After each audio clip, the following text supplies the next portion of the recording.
ito ay rated SPG. Striktong patnubay at gabay ng magulang ang kailangan. Maaaring may masiselang tema, lengguwahe, karahasan, sexual, horror o droga na hindi angkop sa mga...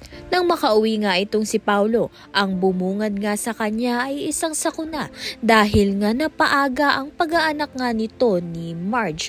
Kaya naman nga't nasa peligro ang buhay na kanilang anak. Nag-aagaw buhay nga ang kanilang anak, samantalang ito naman nga si Paulo ay kagagaling nga lang sa kalokohan nila nito ni Thea. Pakiramdam nga ni Paulo na kinakarma na nga siya dahil sa nangyari sa kanila ni Thea at nasabi niya nga ito sa mga magulang niya na si Greg at si Regina.